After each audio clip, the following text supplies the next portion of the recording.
Olá pessoal, vamos aqui então oficialmente para a aula de Gregório de Matos, o nosso primeiro autor aí do Barroco, tá? Eu queria já indicar para vocês de cara este livro aqui, deixa eu ver se eu consigo fazer, ó, Ana Miranda, Boca do Inferno, tá? É um romance da Ana Miranda que faz uma reconstrução ali do final do século XVII, tá? O período Barroco vai aparecer tanto no livro Gregório de Matos quanto o Padre Antônio Vieira, né, metidos num crime, né? Um crime, uma conspiração política aí e tal.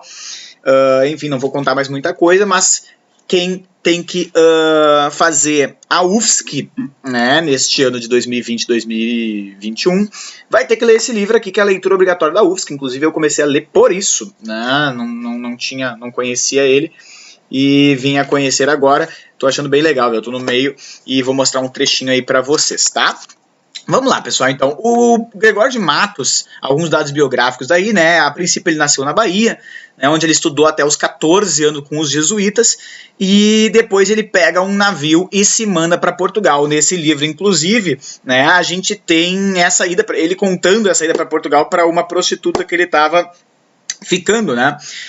E ele diz que foi uma viagem de 120 dias, muito complicado, eu achei até exagerado 120 dias, eu sinceramente não sei se é verdade, não achei dados que comprovam isso, mas que ele quase morreu, que o navio quase afundou várias vezes e tal, enfim, e aí ele chega em Portugal, faz o seu resto de formação intelectual, se forma em cânones, que era uma matéria da época, assume cargos na procuradoria e cargos eclesiásticos, inclusive ele vai trabalhar dentro da igreja, né, mas depois vai ser expurgado da igreja. Ele se casa com Michaela, mas logo fica viúvo. Ele volta ao Brasil em 1683, né, que é mais ou menos a época que está acontecendo essa história aqui.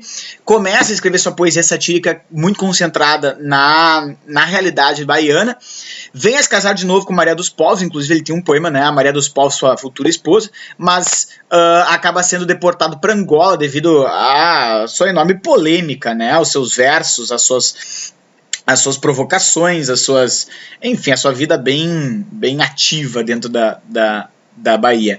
Ele acaba conseguindo voltar, né, prestando alguns serviços lá, ele tinha muita influência, a família Guerra era uma família com bastante poder no Nordeste, e ele vem a morrer já em Pernambuco em 1695, tá, gente?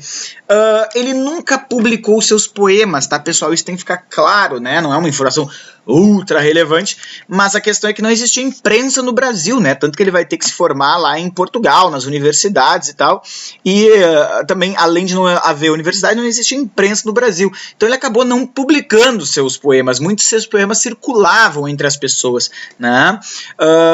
Era declamado em praça, então há uma enorme discussão de autoria, se tal poema é dele ou não, ou as pessoas até usaram o nome dele para publicar nos seus poemas, certo? A primeira edição, assim, contendo vários poemas dele, só vem em 1850, vocês imaginem, quase 200 anos depois, quando o Brasil estava vivendo o tal do romantismo, certo? Então há uma enorme discussão se são ou não são deles certos poemas, tá? Talvez alguns poemas a gente leia como se fossem dele e não são, e talvez outros poemas que ele escreveu a gente não esteja lendo porque se perdeu aí com o tempo, certo? Mas é a partir da sua poesia satírica que ele vai ganhar o famoso nome que dá nome ao livro, né? O nome que dá nome ao livro é bom, né? O apelido que dá nome ao livro aqui, Boca do Inferno, né, pessoal? Porque ele não perdoava mesmo, tá? Ele misturava uma linguagem super culta com uma linguagem super chula, super escatológica, né? Imaginem que em pleno século XVII ele rimou Jesus com cus. Mano, isso dá treta até hoje em dia. Imagina no século XVII, né? Com a Inquisição pegando, todas as escolas sendo jesuíticas e tal. Pô, o cara é muito corajoso. Aqui eu trouxe um trechinho do livro, que é uma hora que a Bernardina, né, a filha de um dos secretários envolvidos no motim, ali nos crimes, amigo dele, vai receber ele na sua casa, né, porque ele levaria ela até o engenho, e ela tá conversando com uma das mulheres que trabalham lá, a Maria. E aí ela meio que fala o que ela sabe sobre o Gregório de Matos. Então olha só, vamos ler o trecho aí, ó. Estou ansiosa quanto a meu companheiro de viagem, é o poeta Gregório de Matos. Sei bem que é desembargador, vai tomar ordens sacras, mas tem uma fama Que fama, senhora! Começarei pelo princípio, loquaz, sedutor, um letrado que agora está ajoelhado diante de Virgem Maria e em seguida afundado no colo das meretrizes, graduado na Universidade da Luxúria, que é braba a universidade. Tudo com tal publicidade. Já ouviste uma de suas sátiras? Noite de desvelo, desvario, sem recatos, conta quantas vezes deitou-se e com quem. Com desenfado, queixa-se dos vícios moradores, esquecendo os virtuosos. É o extravagante. Pensa que o mundo está errado e, querendo emendá-lo, torna-o mais vicioso. Né? Então, essa é a fama do Gregório de Matos tinha na sua época. Né? Deitava com todo mundo, transava com várias mulheres. Numa hora estava ali ajoelhado na Virgem Maria, na sequência estava lá no colo das meretrizes. Isso vai ajudar um pouco para nossa poesia aqui.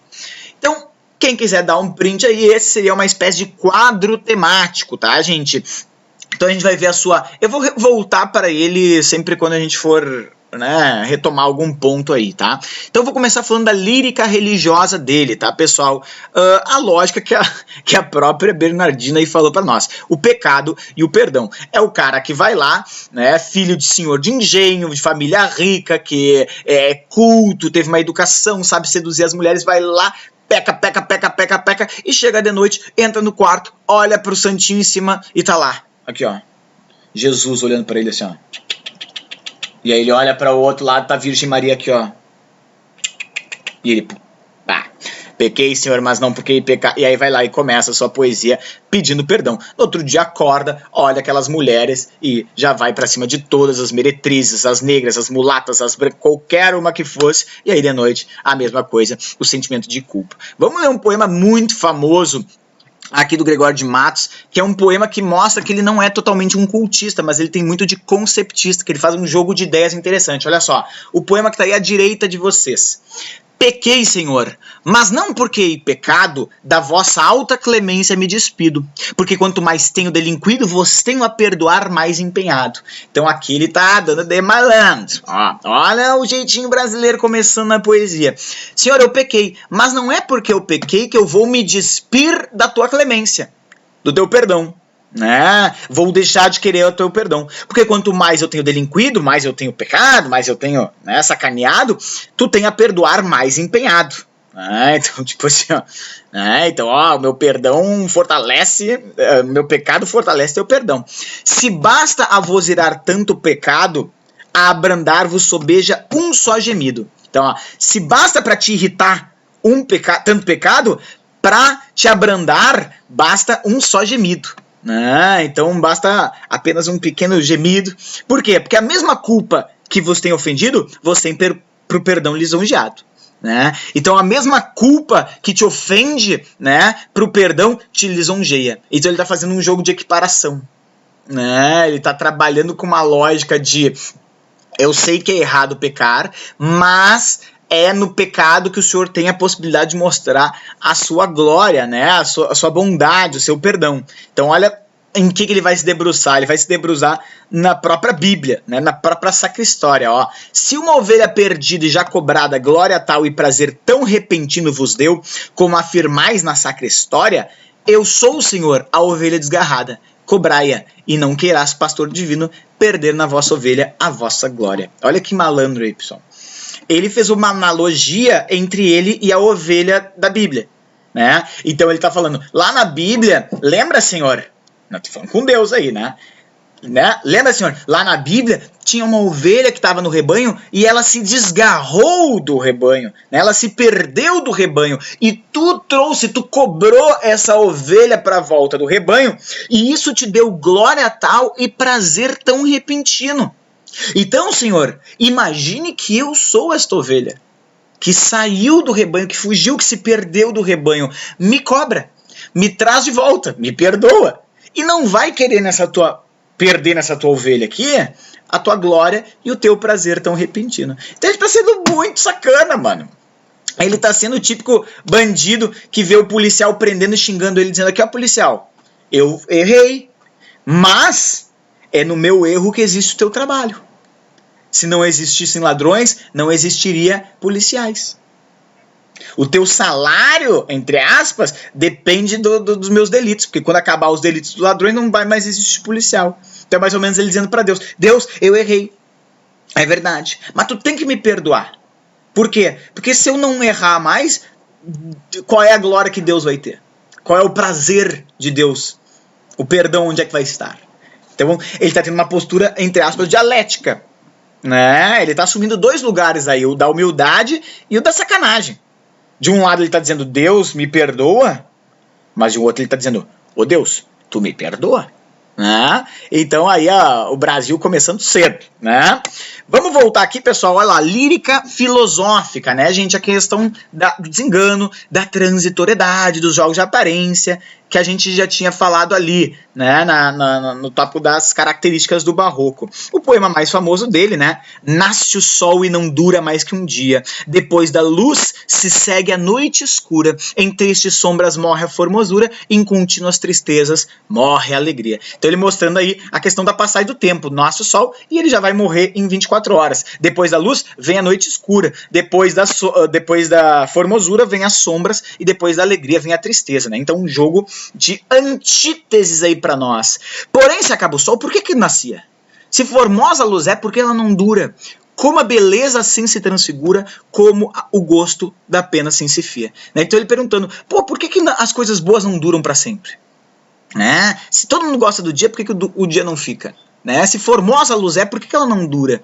Né? Então vejam uma série de questionamentos que ele vai ter aí. Mas no sol e na luz falte a firmeza. Na formosura não se dê constância. E na alegria sinta-se tristeza.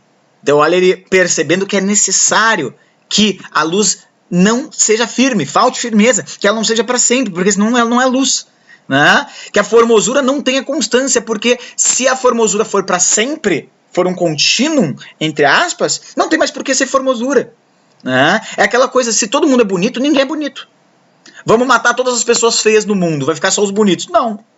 A gente vai reagrupar novamente entre bonitos e feios. Se eu amo todo mundo, não amo ninguém. Né? Já diria tribalista. Não sou de ninguém. Eu sou de todo mundo e todo mundo é meu também. Se eu não sou de ninguém, eu sou de todo mundo. Né? Então é necessário que haja noite para haver dia. É necessário que haja tristeza para a gente saber os momentos de felicidade, de alegria.